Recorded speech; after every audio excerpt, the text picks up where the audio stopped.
Good morning. Welcome to Brandenburg News Network. I am Donna Brandenburg, and it is the 28th day of February 2024. And I'm kind of shocked at how fast this year is going. It's kind of amazing. But I want to jump right in here to Liberty Essentials with Bill Mohr and Karen the Riveter. How you guys doing this morning? Great. Good. Awesome. Good morning.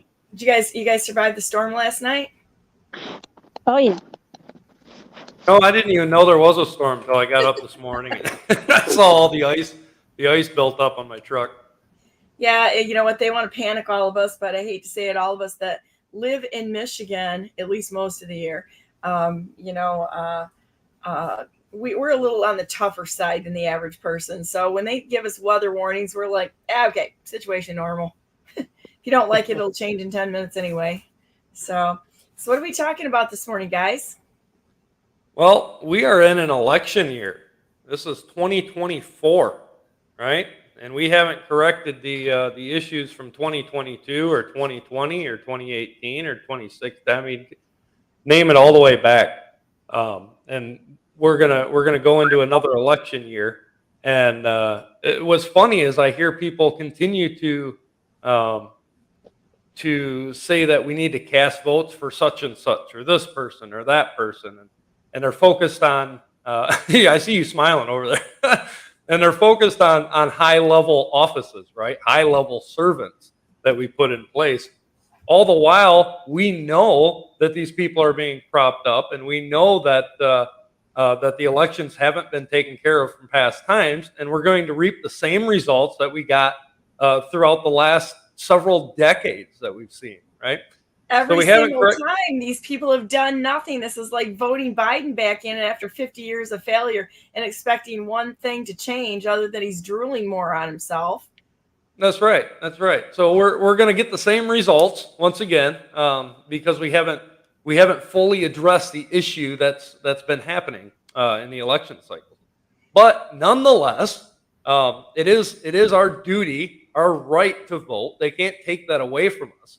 And like we talked about on previous shows, we need to be focused at our local levels here, where it can matter, where the ballots are actually cast. We need to make sure that we can prove the results that way. If we can prove the results in our townships and our city wards, then if the numbers ever change, whether it be at the county or state level or even the federal level, we can go back and verify them at our local levels, right? I just brought a resolution up to our township board to that effect.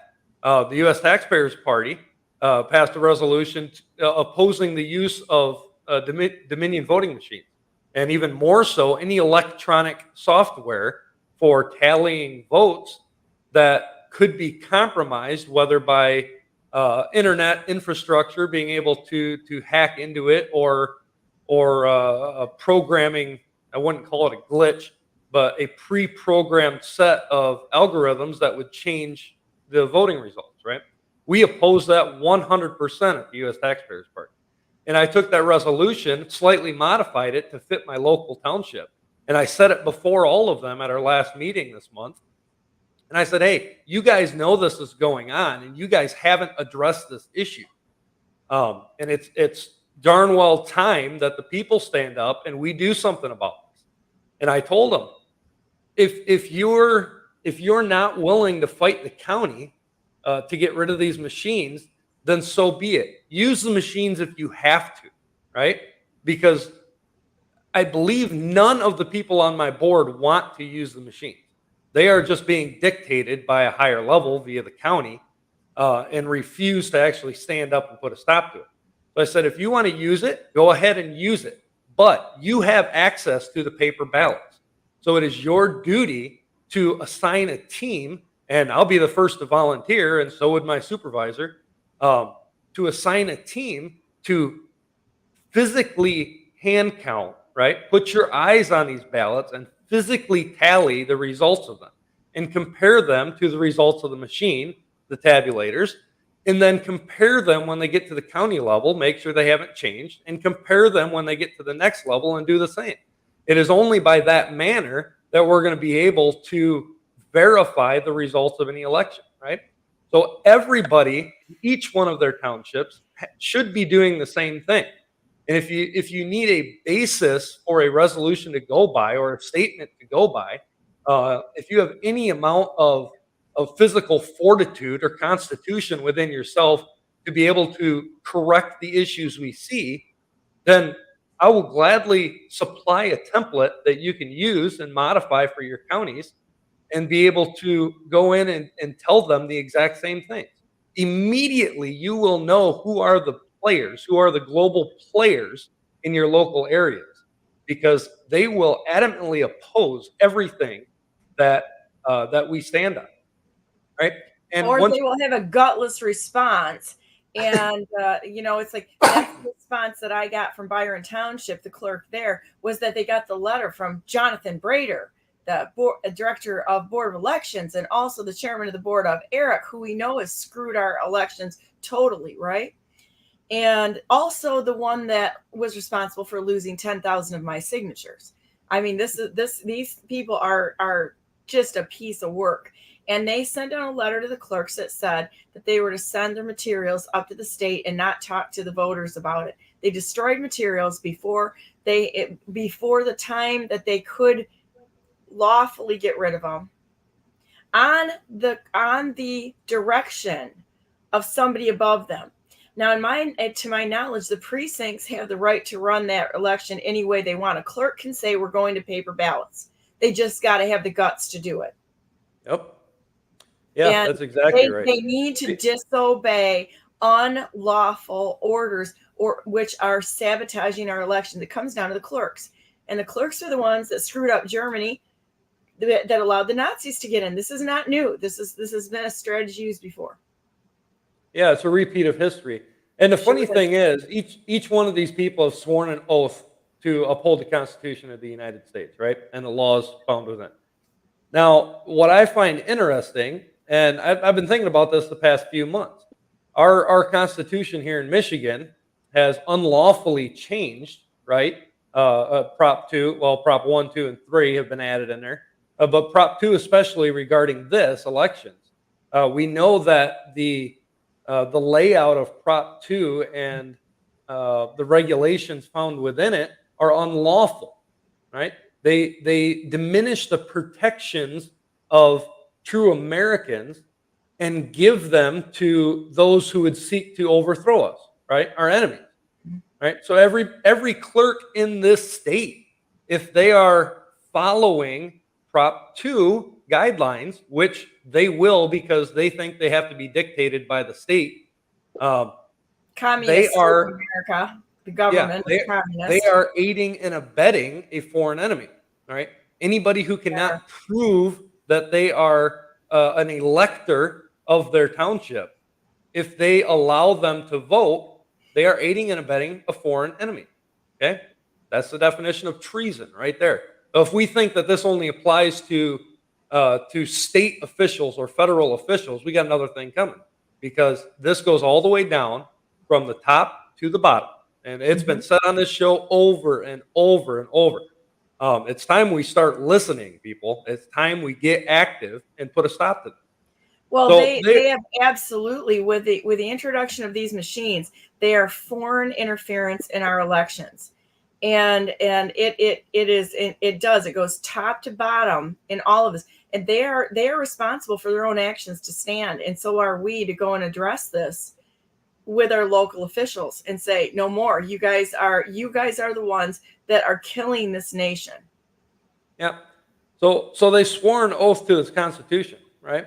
But you have to ask yourself the question and ask them the question, which Constitution did they swear an oath to? There you go. Okay? Because the Constitution has changed since a lot of these people have been in office, right? If I were to swear an oath to uphold a Constitution and then it was changed later on, if I do not renew that oath based on new regulations or new lawful standards, right? Then that Constitution I am not following. I am following the one that I swore an oath to. And such can be used in discussion with these clerks. Anyone that wants to correct this and wants to fix it, they have to be reminded they do not serve the state. They serve the people, or should, right? They've all been indoctrinated to think that they serve the state, and they are just doing the bidding of the tyrants at the state level, which is what we see them doing for the most part. They have to be reminded that they serve the people, not the state. Once they can get that into their heads, then we can start addressing the other issues, right? So We can again, go one step further than that, though, too, Bill, because the 1963 Constitution for the state of Michigan was unlawfully installed. So now you got another bigger problem that we have laws and think that all the proposals were done incorrectly. That's not the way they're supposed to be done. And the Constitution for 1963 was also installed unlawfully. Yep. Yeah, we can. I mean, you can talk about that all the time. But the clerks do not understand this. They're not willing to understand this, right? They're willing to take orders and follow orders. Mm-hmm. So it's who has the stronger orders being given, right? We know that our Constitution in Michigan specifically, throughout the last 4 changes at least, it starts out with all political power is inherent in the people. Okay? So who's giving them the orders? Are the people giving them the orders? I don't see it. Okay? In my township, we've had a couple larger meetings when people actually get riled up and want to correct something. But for the most part, in our township, we get 1, maybe 2 people show up in a meeting, right? So who's giving them the stronger orders? The state's in constant contact with them all the time. Okay? They get emails, they reply, they get calls, they reply. But are the people actually instructed? That is where we, the people, have lost our ability to do so. We have given that up. And it's time we take that back and exercise that right that's been given to us, because we established them. They did not establish us. They are our children, our servants. We are the parents, the masters, right? So we got to get that back in our minds as well. They do nothing without our authority. And if they try to do something without our authority and do it unlawfully, then it's our duty to remove them via whatever means possible. Okay? All of these clerks, all the supervisors, all of the village presidents, all of the councilmen that sit on any board in the counties, they are all subject to impeachment. And not only that, but they are subject to removal by the governor as well. Okay? Now, that isn't going to happen. We see that with the installed governor we have here in the state of Michigan, our felonious governor, Whitmer. She's not going to go after anybody because they're all doing her bidding, right? And it's that kind of language that we need to re-engage in. We need to be letting them know that they, in fact, are serving their enemy. Because the majority, I believe the majority, especially in the rural districts, they see all this, right? They're in the circles. They hear it constantly. But they do not have the mindset to get out of it, right? That is our duty as people, as electors, to go in and instruct them. How do we accomplish this? And that is our first step. So this is an election year. We need to get on the ball. Anybody who sees it should be in the game. I say game, but should be exercising their duty and going in there and taking care of this.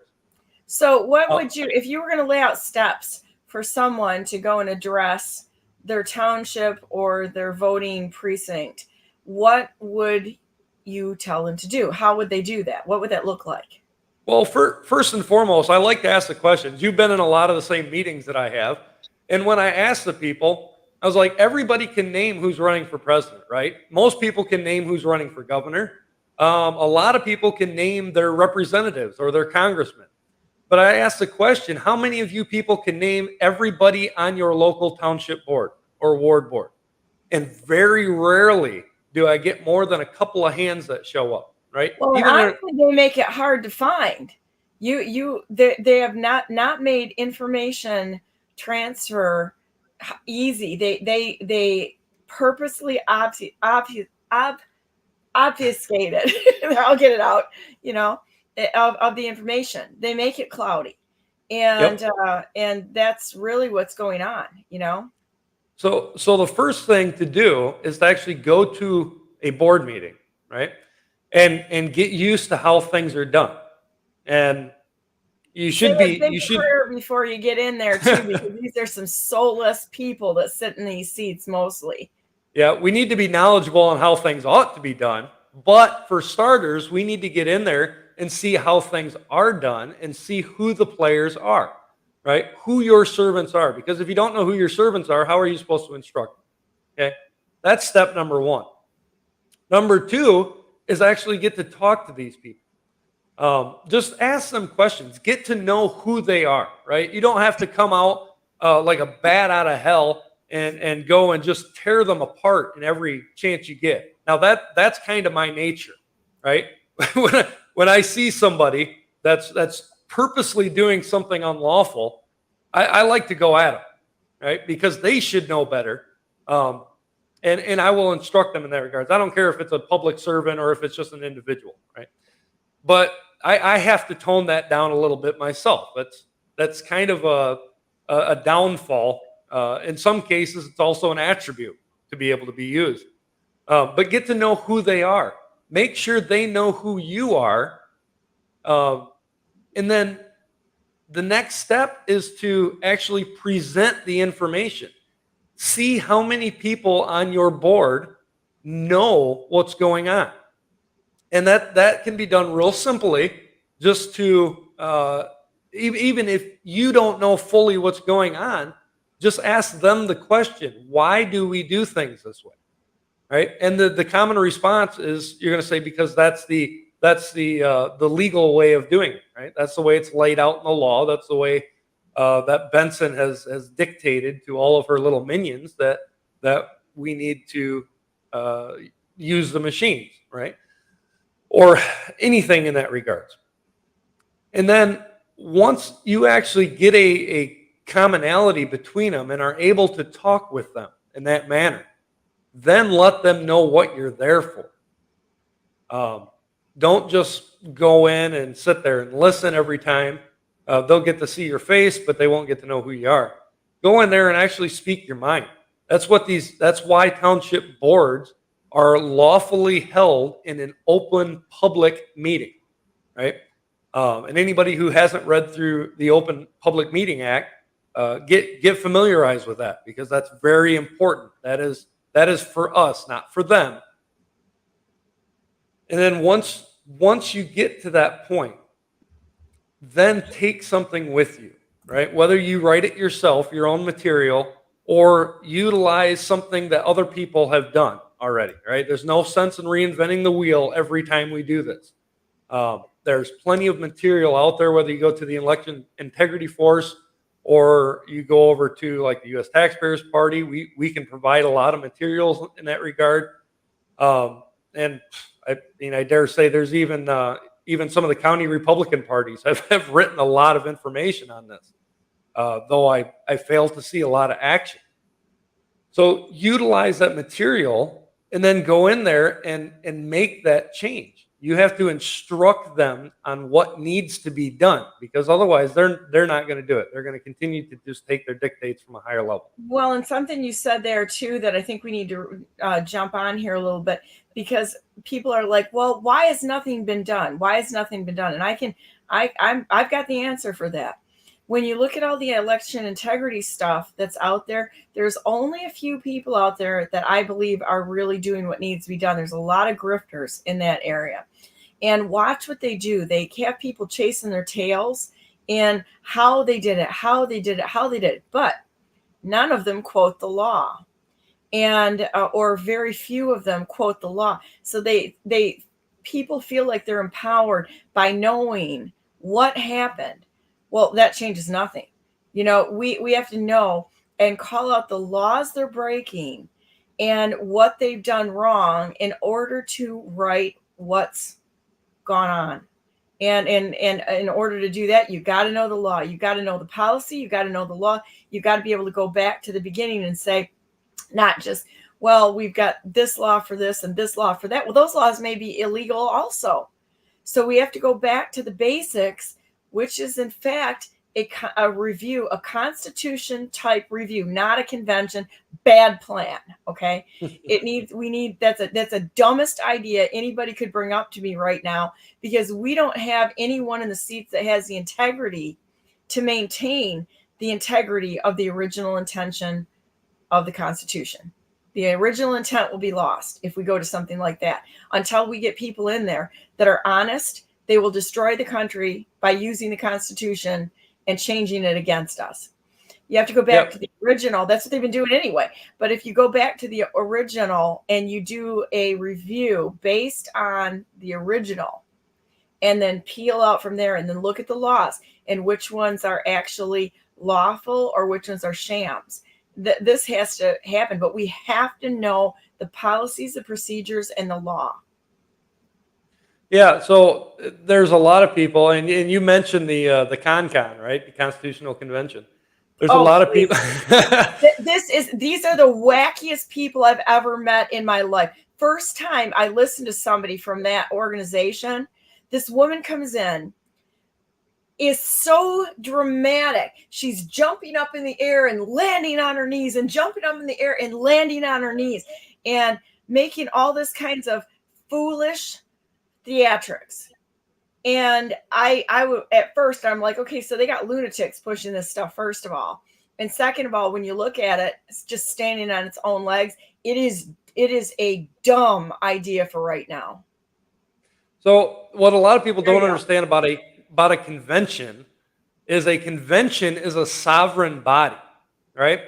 At the start of any convention, and this applies for party politics as well. And that's why a lot of things don't get done within the parties, is because a lot of people don't understand this. So a convention is a sovereign body. When the start of the convention happens, we may have put the people in place, right, delegates, just as our founding fathers did at the original Constitutional Convention. We have put the delegates in place. However, when a convention starts, they have to approve their own rules, okay? They can throw out any rules that are put in place. They have to approve their own rules, and once the delegates are seated, the convention can move in any regards that it wants within its own rules, right?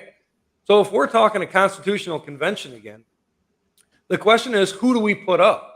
Okay. Right. And if you look at it, there's nobody there that I want in a constitutional convention. I mean, right. I might be able to find one, but I am going to be like eagle eye on that person, right? And then after you figure out the who, you have to figure out the what. Okay. In Article 5, the state legislatures can propose amendments for a constitutional convention. However, as good as those amendments may be, there are two problems with that. Number one, we just talked about, the convention's a sovereign body. They can add, remove, change, or modify any amendments that are brought up to suit the convention's needs to be able to vote on. Okay, so anything we propose, assume that can also be thrown out. Number two, I just lost that. Let me think. That's what happens when you have a lot of kids. I've been there. Yeah. I think they're all awake now, all four of them here. Oh, come on now. Oh, yes. So even if you manage to get a proper proposal through the legislature, from the people, all the way through to the federal level, into a constitutional convention, and it happens to be approved in the correct manner, and it's a good proposal, we bring that into our Constitution, great. Yay, we have a constitutional amendment. What are they going to follow? Are they following what's already there? No. So anything we're going to put in place, you just assume that they're going to follow it? I mean, come on, you got to be out of your mind. That's the definition of insanity, is doing the same things over and over and expecting different results. Changing the Constitution will accomplish nothing. Let me repeat, nothing, because they can't follow it the way it is. So anything we can change or modify in it, we can assume they can't follow it there either. It right? just looks like motion. It's another illusion of actually changing something unless we clean house of these rats. And I don't mean Democrats. I mean rats, okay? I mean all of them. They've got to be cleaned out. And if anybody tells me that any of them want this change, I'm going to call them a liar, because you can look at if they wanted anything changed. The Republicans could have done stuff. They said nothing. They sat right back and watched this country go to hell just like the Democrats. And so it's an illusion that any of them want this changed. Yeah. Yep. And I think we need to, the conservative movement, I could talk for a long time on that. But they use a term called rhino. Everybody listening probably knows what that means, right? Republican in name only, right? Throw the party politics out. I think we ought to change that and call them CINOs, CINO, right? Constitutional in name only. Because you're either for or against the Constitution. John Adams rightly said our Constitution was made for a moral and religious people. It is wholly inadequate to the government of any other. Supreme Court, our federal Supreme Court, what does it say? That justice guards our liberty. As long as we fail in that manner, there will be no change. Okay? And both of the parties, when in office and they start representing the people, or supposed to, both of the parties and everybody there has failed to bring justice. The state legislature does not understand their power, their authority, right? They are a check and balance. They don't do the bidding of the governor, and they certainly do not do the bidding of the courts. The courts have such a finite authority. I can't believe we still have conservatives referencing case law, right? There is no such thing in the history of America. The judges are not the final arbiters of the law, right? They only sit in good behavior, our Constitution says, and they can be removed in the exact same manner as any other elected servant. Okay, so that begs to ask the question: when's the last time we saw a judge removed? Yeah, it's right. been quite some time ago. Right. Well, and you know what really is kind of sobering is the fact that the legislature are the ones that are supposed to approve the certification of the election. They abdicated their role and they gave it to the Board of Elections with Jonathan Brader, who told all the clerks to destroy materials and send them to the state and not keep them on hand, and centralize the power on this. And the legislature did nothing. Everybody wants to look at the executive branch as the boogeyman, because you've got three people you can point to, and it makes it real easy for people to be a little bit slow on the move there, right? You can just look at three of them and then start, complaining, bitching, and whining about it. But the problem is that it's the legislature that really has the power. They're the only ones that can make laws. And they were the ones that were supposed to say, hey, wait a minute, we have a problem. So when somebody says, no, this person's a good person, a bad person, unless they stood up and said, we have a problem with certifying this election and I will not allow this to pass. They're the guard, this has got to be nullified. The elections for 2022 and 2020 have got to be nullified. And the ones that were responsible for that, it wasn't Whitmer, it wasn't Benson, it wasn't Nessel, it was the legislature. And we've taken our eye off the ball of where we need to have it be, and that's the legislature. Those are the first ones that should be removed in this whole criminal nonsense that went on with our fraudulent election, which is a threat to national security, which goes way beyond felony. This is treason. Treason. And every one of them committed it. Every single one of them, because they did not make a absolute crazy issue out of this.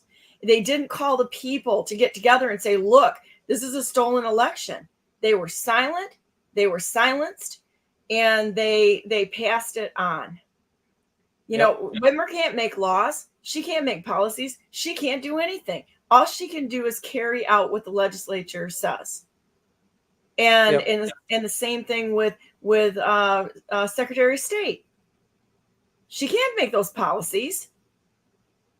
She carries them out. And because our legislature is a bunch of lazy idiots, they don't know the law. They don't even know their position. They don't know the rules or the rails that they need to be on. It just goes, oh, well, it's the Secretary of State.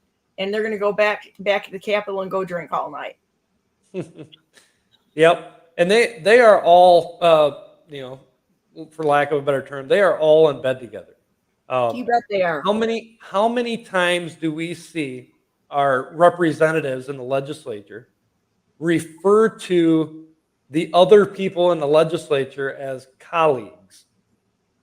Right? They are forming an alliance, a pact between themselves, where their only alliance should be to their electors.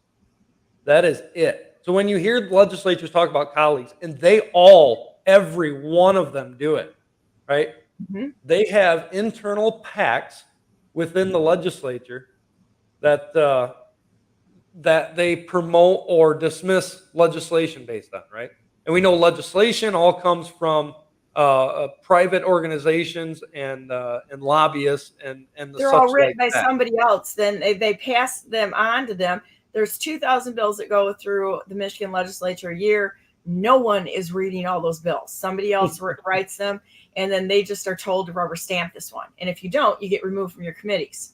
Yep. And I was actually in contact with one of the representatives. I won't mention her name, but I was in contact with one of the representatives who threw a fairly large fuss at the beginning of the legislative term in 2021, and she was removed from every committee assignment, right? And we got to talking about that, and I told her, you are in a perfect position now, right? Committees serve no purpose except for workhouses, right? They are given bills, and they look at them and determine if they fit within the lawful regulations currently based on the committee, right? There's several committees out there, and they just look at bills and make sure that they fit lawfully, right? They should be making sure they fit constitutionally as well. However, they don't know the Constitution, so therefore they can't. Once it's done in committee, it goes to the floor, or it dies there in committee. But once it's on the floor, you can still modify or change anything, right? It is the representative's job to do this. And I told her, now that you do not have to burden yourself and waste your time in the committee, all of your action can be done right from the floor. It's like you have all the time in the world now to read, process, and understand each one of these bills and tear them apart constitutionally, right? Rightly dividing them based on the law, and then bring it up right on the floor level where everybody can see it instead of hitting in all these committees, right? And I loved it. And it didn't really process, unfortunately. They're so worried about what somebody thinks. And this is a problem we have in the political parties as well as in the elected officials. They're so worried about what people think and being part of this little club they got going on. And they don't want to make somebody mad. They don't want to do this because they have to see them every day. And I've heard that said before. I'm like, those are exactly the people you should be talking to. Yeah. But you know what? The people you should be seeing every day are the people that voted you in office. You know, welcome to the war room. Each one of you representatives and senators, you have been elected to war in that building. Yes. Right. And if you don't understand that, then get out, because I don't want you there. And it's going to be a tough go if you're going to get in office with people that you're going up against the machine that's completely criminal. Be prepared. They're probably not going to like you every time they see you. But that's okay. Smile and wave, boys, because you're winning. You know, that's right. It's like you just keep going.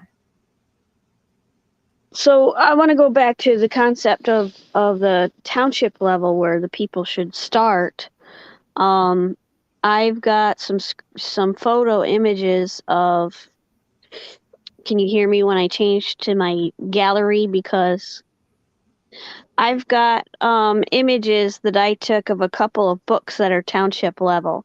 Michigan Township Association, Authorities and Responsibilities of Michigan Townships, Your Guide to Serving Your Community, and Policy Matters, Using Board and Administrative Policies to Manage Your Township. So a attorneys group is the one that is educating, is the word that they would use, the public body rather than the people. That's the first problem right there. I don't think anybody even knows that this exists. So here is section on board. A board meeting is for board business. Outside of a public comment period or public hearing, the board addresses the business on its agenda, and the public is the audience watching the board do its business. Wrong. Yeah, that little book you're referring to is the Little Red Book. Every township supervisor and clerk will understand that when you say the Little Red Book. That comes directly from the MTA, and it is absolutely inane how they believe that they have that kind of authority. In my township, we're just a little rural town, right? 4,700 people live in this little 36 square miles. And the state seems that they claim authority over 10 miles of their own state land. So we're even more restricted on that. But in my little township at our board meetings, we do not have police there. Very, very rarely. If they're there, they're there to give a special, not proposal, a special insight onto something that has gone on or something that is going to go on. So we really only have our board and our fire chief and deputy chief and whoever else shows up, right? That's as clean as it gets at our board. The one nice thing that I continue to applaud my supervisor for, we have public comment, right? And it's established there towards the beginning of the agenda and towards the end of the agenda. And for the most part, anything can be said in public comment, right? They don't refer to agenda items only, like a lot of boards do, to try to limit your ability to instruct your representatives. And not only that, but we are able to discuss anything at any time, right? Anything that comes up. If you raise your hand in my township board, you'll be called on. And that's the one thing that I applaud my supervisor for, that stands out above any other boards that I've ever gone to and listened to. And that's the way it should be. You cannot restrain your constituent's voice, and this goes for any elected official. You cannot restrain your constituent's voice based on an allotted time or an allotted spot. They have the right, we have the right to instruct you at any given point, okay? And borderline interrupt you at any given point, right? As long as we're not creating a malicious disturbance, the people have the right to instruct their representatives. It's as simple as that, and we need to get that into our heads and actually utilize it. So yeah, the two books that you read, I'm not sure about the second one. I have not seen that one. Policy Matters. Is that what you said it was? You there, Karen? Yeah, so I was still looking at my gallery. Can you hear me? Yes. Yep. Okay, I'm going to read you one more line. Township board meetings are not, quote, town hall meetings where everyone has a say in the decisions, and they are not meant to be extended complaint sessions or arguments. This is something that many people, including township boards themselves, lose sight of. So that is the instruction that brought forward the clerk of my township saying, we are the bosses. You are the audience, is what they actually said to us, and that's exactly where it comes from. They're not getting their instruction from the people, they're getting it from attorneys. And the people have accepted that because, number one, they don't know it. Bill knows it, and I know it, and Donna knows it, but most people don't know. How do they know how to do their job? Where is the manual for how to do their job? It's not coming from just, the one before saying, hey, this is how I do things, and the people giving them an instruction. It's coming from attorneys. Yep. And Attorneys. whenever there's a decision to be made in my township, well, we'll have to ask the attorney about that. And then Yeah, they that's right. spend a lot of the taxpayer money, asking the attorney for advice. Yeah. And what are attorneys reference to, right? Even Christ was talking to the lawyers, right, in the New Testament. And I'm not sure the scripture reference there. I'd have to look it up. But he was telling them that they hide the keys of knowledge. Okay? They purposely hide knowledge because we know that the Lord's people are destroyed for a lack of knowledge in Hosea. So they are purposely hiding that, and they all the well know what they're doing. Anybody who's involved with the bar should know exactly what they're doing, because the bar is a completely illegitimate board who is self-licensed. Anybody who wants more information on that, I can bring a guy on here that can talk for a long time about that. But they are an organization outside of the Constitution, outside of law, who they're like the NFL of lawyers, right? they're a self-governing body who self-license. There's no law, there's no lawful practice for licensing a lawyer. I don't know how many there people is know no that. licenses. It's a private membership card that they have. They have a Yeah. card, but they don't have a license to practice law. It's a membership. Yeah, exactly. And that membership comes from the bar, right? So they're just they're a organized group. Call them organized crime for all practical purposes. Unionized. How about that? How about union? Unionized crime. There you go. Unionized crime. That purposely hide knowledge and hide the law so that the people don't know how to fight. That's the way they do it. You get into a courtroom with a lawyer, and you can see that clearly. For anybody who understands that a courtroom is an administrator for the plaintiff, they're not the arbitrary law enforcement in a court. They are only administrative. When you understand that and start seeing how these lawyers actually do that, oh, thank you, Karen. It's Luke 11:52, the reference to lawyers. When you understand that, you can see that they purposely dodge the law and hide it from a courtroom to be able to promote whatever the prosecutor is trying to do. And it's the same problem in juries. The juries are hidden from the knowledge of their power. And they are told that they are to do what the prosecutor wants, right? What the prosecutor leads them to do. And that's not the case at all. They are the authority in the court. The judge has... The real scary thing is that we've moved to a civil action jurisdiction. And a lot of the cases, I think we're at an 80 or a 98% money judgment that the prosecutors will bring to court. And the reason being is that they get a cut of that. Of all the money judgments that go through, I believe they get about 18% is what I heard. I have to confirm that, but that they get 18% that goes into, say, like the retirement accounts and such. So this is a shakedown. Well, that can be simply summed up as a bribe. It's a bribe from the state for all practical purposes, guaranteeing a payment based on a certain judgment, right? And that's criminal. It's as simple as that. We already pay these people to do a job, right? When we elect them, we pay them to do the job, and yet they skim off the top of everything that happens. Completely unlawful. Okay.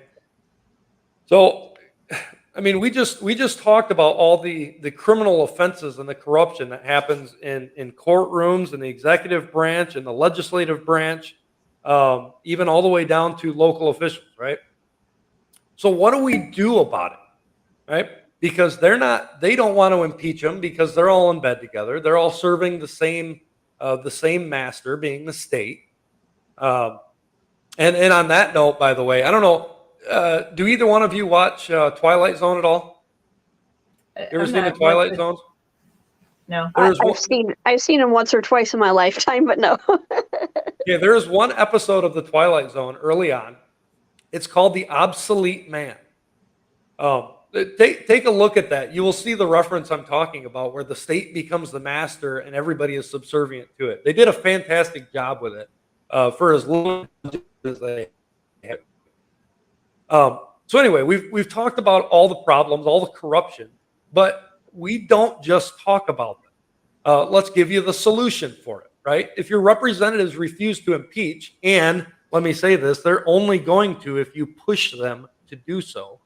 If we stand back, they will take no action. But if they continue to refuse to impeach and prosecute and bring justice upon all this corruption and criminality that we see, then what do? It's 2024. It's an election year. Guess what? There's tons of township boards we just talked about that need to be replaced, right? Run That for is- anything. Yep, and we can make the difference there because the townships can push back on the counties. The counties can push back on the state. The state, as we saw in the 1860s, can push back on the federal government, right? That is how it's done from the bottom up. So if you're hearing any of this and you say, well, yeah, that's what my township supervisor or my township clerk is doing, and they won't listen to me. Well, guess what?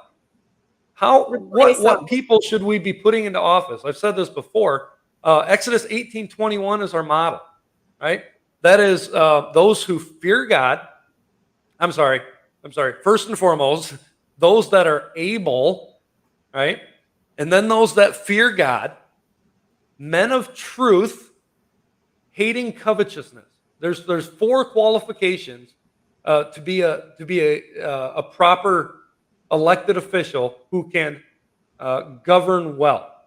Okay, so you got to be able, and I'm talking to everyone who's just listening here. You got to be able, right? Are you willing to make the necessary sacrifice, or even willing to learn, and you have a voice, and you're breathing? Okay, if you answered yes to 2 out of those 4, you're able. Okay. Do you fear God, right? More than men. Because our elected servants should, first and foremost, fear the God that in Michigan we proclaimed in our preamble to the Constitution, right? In Article 1, Section... Oh, I just screwed that up in my head. I think it's Section 3. Doggone it. I'm going to have to look that up a minute. Give me just a minute, because I'm not willing to get that one wrong. So we go to our Michigan Constitution, go to the current one or one of the old ones, doesn't matter. That's Might be in a different spot. That's all. They do order it differently between them. Yeah, Get everybody that they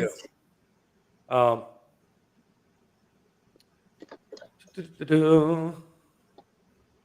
Oh, yeah, Article 1, Section 4. I was 1 off. It's Section 4, not 3.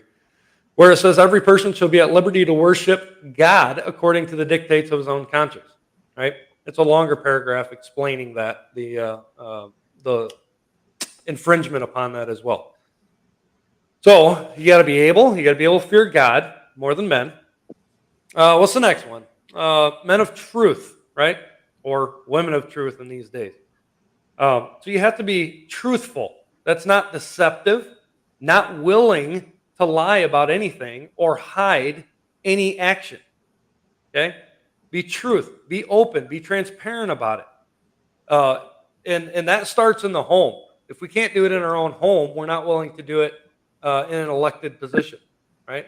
So that's where we have to vouch for these people running for office. I've quit voting for a lot of the higher ups because I do not know their character. I don't know how they operate in private, because what they do in private will reveal itself in public. So you have to be able, God-fearing, and be truthful. And the last one is hating covetousness, right? Or in a lot of other translations, it is hating filthy lucre, right? Any gains that you receive based on your action. Okay, our elected servants, you should be more focused on what you're doing rather than what you're going to get from it. Right? We see a lot of the candidates, even those in office. How many emails do you get, Donna, from the conservative movement where they talk about problems and talk about what should be done? They don't do it, and then at the very bottom of the email, they say donate. Right. That's kind of, or they hit your credit card unlawfully. They do that button at the top. Yeah. They all have that do it button at the right bottom. there. Donate, because it's a money it's a money industry. They are a bunch of grifters looking for money. Money is buying our elections. It's an illusion of choice, but we can still overwhelm them by thinking for ourselves and voting our conscience rather than voting with a party or an endorsement or any of these things. And that's what we have to do, is get in front of God and pray and vote for who do you feel in your heart that you've researched, that who is going to be the best person for the job, that you feel like you could sit down and have coffee with them and know that either they're listening to you or that you're on the same page. I don't see one of them right now. I'm not seeing anybody out there, that I feel really good about in the state of Michigan. The state of Michigan is a dumpster fire. And that is a true story right there. So whoever's out there, if you can vote for or if you can run for anything, you can contact Bill and myself, because Bill is the chairman of the U.S. Taxpayers Party. I'm the vice chair, the Constitution Party. We need people to run and be there in protest to this unlawful two-party uniparty system. This is what's taking us down right now. And make no mistake, they are set against we the people. If they weren't, they've done something. This is like another lie. It's another lie that they're going to do anything. They're just not. That is exactly where I was taking. Want to hear, but that doesn't mean they're going to carry it out. Yep. If you are one of those if you are four of those four qualities, and you see the problems, and you don't exactly know what to do about it, or have been doing things that aren't working, then it's time to replace these people. Okay, that's the first step. If we're not willing to put ourselves out there and replace them, then we are not willing to uphold the duties that our founding fathers were willing to take care of. Okay, I was just talking to somebody where I'm setting up another meeting, not a U.S. Taxpayers Party meeting, but another meeting of patriots, and this is a very, very small group, right? Highly vetted. And I was asked to be part of it. I didn't desire to be part of it, but I was asked. And we got to talking about how should we organize this thing? How should we get this thing started? And this is just an example. But the talk came up, well, we could easily just do virtual meetings, kind of like what we're doing now, but we could easily just do virtual meetings and start proposing the ideas and get everybody involved and then work towards our bigger meeting. And I told him, I was like, no. That's not the way our forefathers did this, right? Our forefathers they drove their horses. Our forefathers rode on horseback or carriage, right? I don't know if anybody's ridden in a carriage. I don't want to do that for 300 miles. But they did that across the country before we had asphalt roads, all to meet in person and discuss the issues and find the result. That's what they did. And any dedicated person to this matter should be willing to do the same. Okay? I'm willing to ride on horseback if I have to. I'm not the best at it. But as long as I have a vehicle that God's provided me, I'll use the vehicle, right?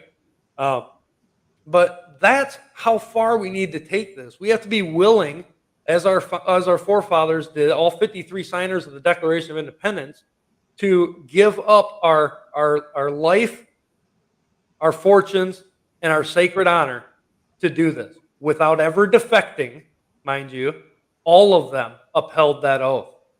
And if we're not willing to do that, ourselves in this, absolutely. If we are not willing to do that, then we need to remove the American badge from ourselves, because that is what it is to be an American. Well said. So this is election year. We need people desperately that fit those qualifications, that are willing to do it. If you're one of those people and you want to run, if you want to run as an independent, go for it. But by all means, contact as many people as you can to see who are willing to help get your name out there. But don't expect them to do all the work. You got to be willing to go places that you don't want to go, right? And talk to people you don't want to talk to. You're going to be swimming with the sharks out there, and make no mistake. They're going to try to flip you. They're going to lie. They're going to lie about you, and that's okay. Just smile at them and keep walking, and run right into the fire. They should be more afraid of us than we are of them. That's right. That's right. Mm-hmm. And if you have the same mindset that's spoken of on this show specifically, then check the U.S. Taxpayers Party out. Go to ustpm.org. Look at it. It's all open there. We're not hiding anything from you. You can see our platform there. You can see what our purpose is, right? To restrain government back to its constitutional limits, right? Using the Constitution as a chain to bind our elected servants into their delegated powers. That's the only way this is going to work. You can go on there and read about what we've done, the things that we've been saying over the past several decades, right? Since 1992, you've seen us on the ballot. If you haven't, then you need to pay closer attention and quit marking those boxes at the top of your ballot. And if you agree with that, or at least the majority of it, even, and are willing to help out, willing to put yourself out there, willing to maybe even be more educated on something, or you even just have the question, right? Send us some information. Send us a contact form at least. Let us know who you are, what your skill set is. Because if we can all work together, we can make this happen, right? The majority of people in the so-called conservative movement are all saying the same thing. We're all talking about the same issues, the same corruption, and a lot of us are talking about the same solutions. But it takes workers to accomplish it, right? We need workers in the field who are willing to give of themselves to make this happen. And so if you're one of those, get a hold of us. If you're willing to run as a candidate, go over on the main page. On the right-hand side, there's a blue button that says Run for Office, right? Fill that out. It takes maybe 15 minutes, just real quick, and we'll get a hold of you, typically within just a day or two. We need people. It's as simple as that. But I'm not saying to bind with a party either, right? That's not what we're asking here. The parties are only a avenue to get people on a ballot, right? That's lawful, legal practice, and that's it. Parties are a good thing in the mindset that they are able to have common discourse in election years, right? They are able to, just like a convention, you have sides and you have pros and cons, right? They are able to talk about those issues, and they should be finding the lawful practice to put them into play, right? Because in office, they all swear the same oath. Yet for some reason, we see party politics in our legislators specifically, that when one is in power, they can do whatever they want. When the other's in power, they can do what they want. I'm telling you, they're both unlawful.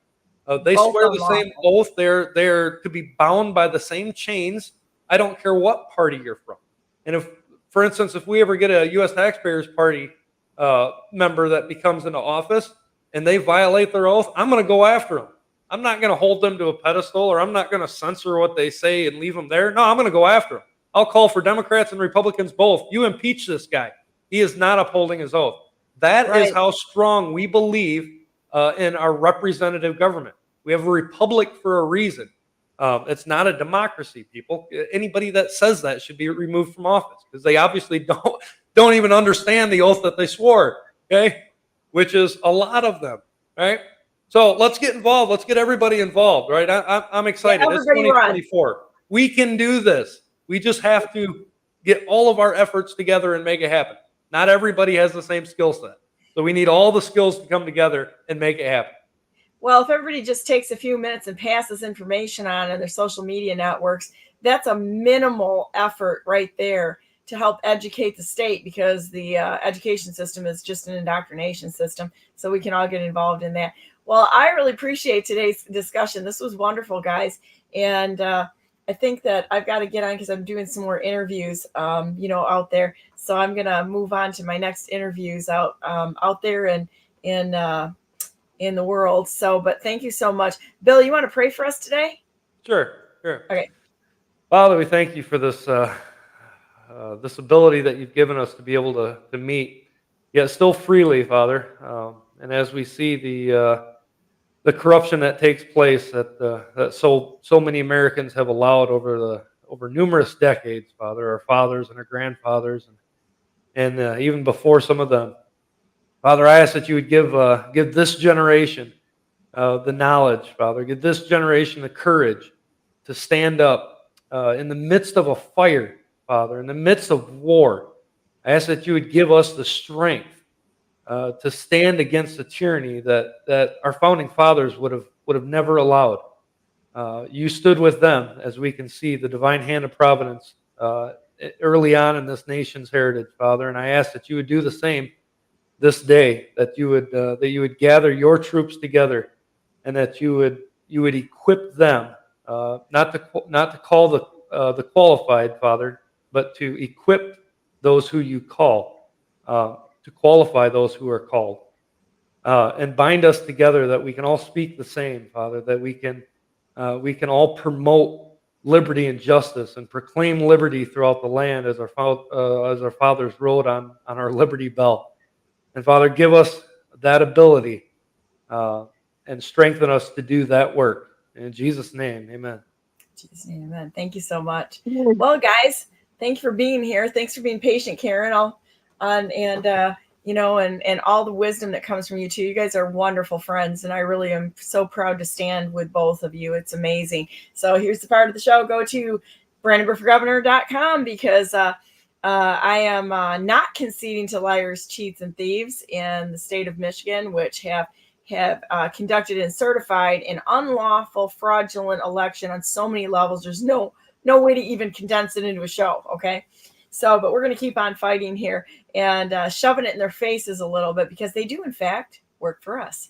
So with that said, God bless you all out there. God bless all those whom you love, and God bless America. Make it a great day. We've got wonderful opportunities every single day to serve each other, to serve God.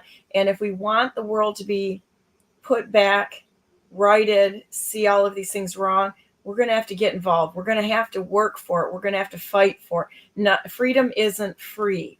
We have to be able to serve in our communities, our families, and stand for something other than the material nonsense that's going on right now. That is so temporary.